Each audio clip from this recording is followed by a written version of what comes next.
Today is September the 29th. When will the end come? The disciples asked Jesus that very question. Let's read about that. We're in Mark 13. We'll read 3 to 8. When he was sitting at the Mount of Olives opposite the temple, Peter, James, John, and Andrew asked him privately, "Tell us, when will this be? What will be the sign that all these things are about to be accomplished?" Jesus began to say to them, "Beware that no one leads you astray. Many will come in my name and say, 'I'm he.' They'll lead many astray. When you hear of wars and rumors of wars, don't be alarmed. This must take place, but the end is still to come. For nation will rise against nation and kingdom against kingdom. There will be earthquakes in various places. There will be famines. But this is the beginning of the birth pangs."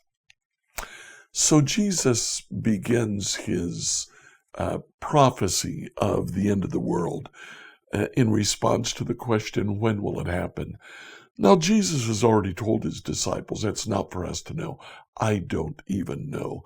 That's been probably about a year ago in Jesus' ministry.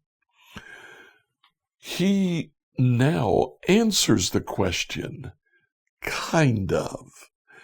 He answers the question not with a specific date, but by saying these are the conditions. They'll say that they come in my name. Many will say, "I am the Messiah." And many will lead many astray.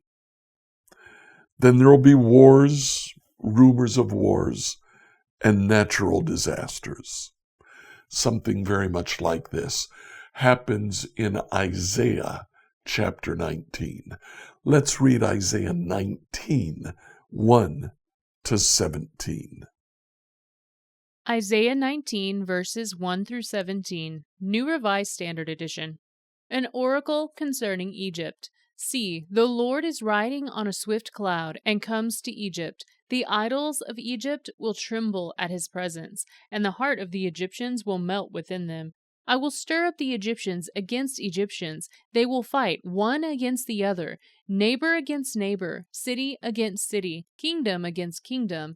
The spirit of the Egyptians within them will be emptied out, and I will confound their plans.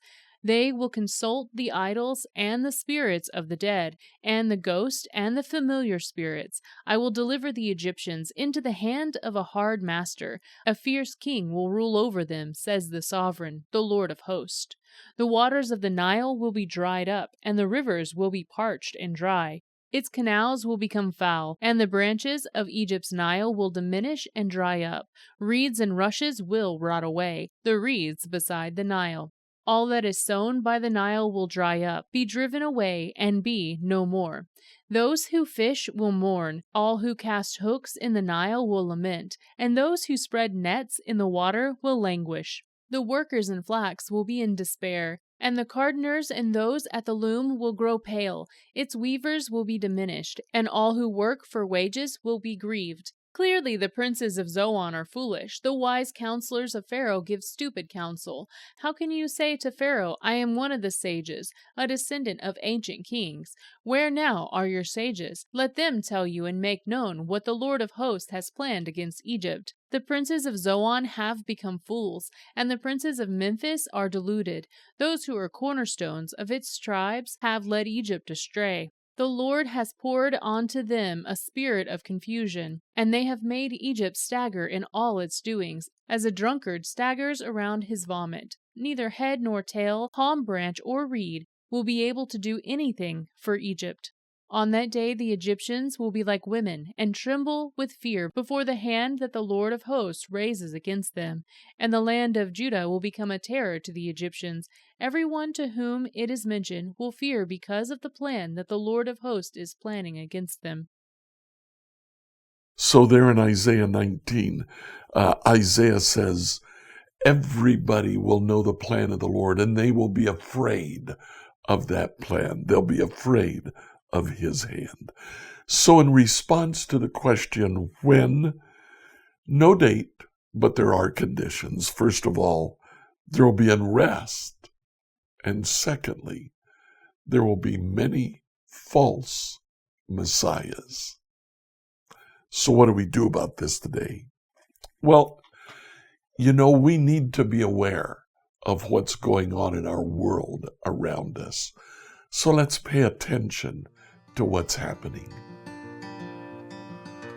Scripture reading from the New Revised Standard Version by Emily Herrera.